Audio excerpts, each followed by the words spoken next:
লাল শাক আমাদের দেশে একটি জনপ্রিয় শাক। এটি একটি ভিটামিন সমৃদ্ধ খাদ্য। লাল শাক একটি সুস্বাদু ও পুষ্টিকর খাবার।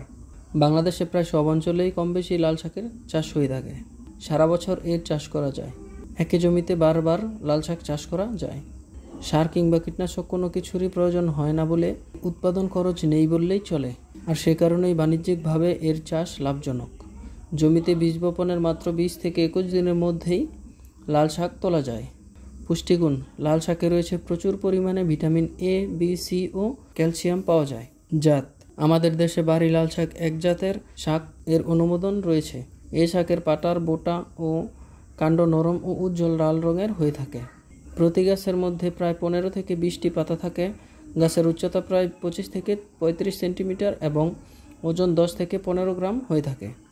এই শাকের ফুলের রং লাল এবং বীজ গোলাকার হয়।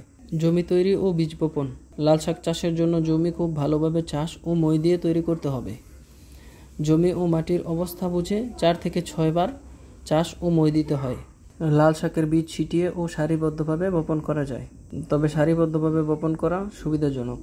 এক সারি থেকে অন্য সারির দূরত্ব 20 সেন্টিমিটার রাখতে হবে।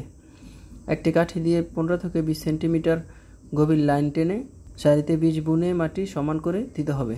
জলবায়ু: সারা বছরই লাল শাক চাষ করা যায়, তবে শীতকালের শুরুতে লাল শাকের ফলন বেশি হয়। মাটির প্রকৃতি: প্রায় সব ধরনের মাটিতেই সারা বছর বাড়ি এক লাল শাক চাষ করা যায়, তবে দোআঁশ ও বেলে দোআঁশ মাটিতে লাল শাক চাষের জন্য উপযোগী। পরিচর্যা: বীজ গজানোর 1 সপ্তাহ পর প্রত্যেক সারিতে 5 সেন্টিমিটার পর পর গাছ রেখে বাকিগুলো তুলে ফেলতে হবে। নিড়ানি দিয়ে জমির আগাছা মুক্ত রাখতে হবে এবং জমির উপরে মাটিতে চটা দিয়ে নিড়ানি দেওয়ার সময় তা ভেঙে দিতে হবে।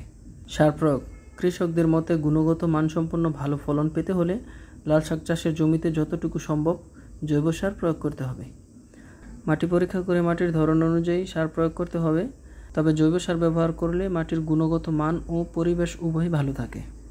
বাড়িতে গবাদি পশু থাকলে সেখান থেকে গোবর সংগ্রহ করা যাবে। নিজের গবাদি পশু না থাকলে প্রতিবেশী যারা গবাদি পশু পালন করে তাদের কাছ থেকে গোবর সংগ্রহ করা যেতে পারে। এছাড়া ভালো ফলন পেতে হলে জমিতে আবর্জনা পচিয়ে তারপরে জৈব সার তৈরি করা যেতে পারে। বাড়ির আশেপাশে গর্ত করে সেখানে আবর্জনা, ঝরা পাতা ইত্যাদি স্তূপ করে রেখে জৈব সার তৈরি করা সম্ভব। বাজার সম্ভাবনা: লাল শাক সুস্বাদু ও পুষ্টিকর হওয়ায় ছোট বড় সবার কাছেই লাল শাক খুব পছন্দনীয়।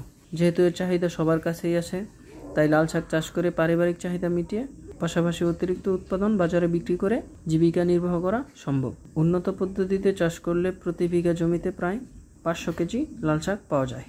তো দর্শক, এই ছিল আমার আজকের ভিডিও। যদি এই ভিডিওটি ভালো লেগে থাকে তাহলে লাইক, কমেন্ট, শেয়ার করবেন। আর পরবর্তী ভিডিওর আপডেট পেতে আমাদের সঙ্গে থাকবেন। ধন্যবাদ।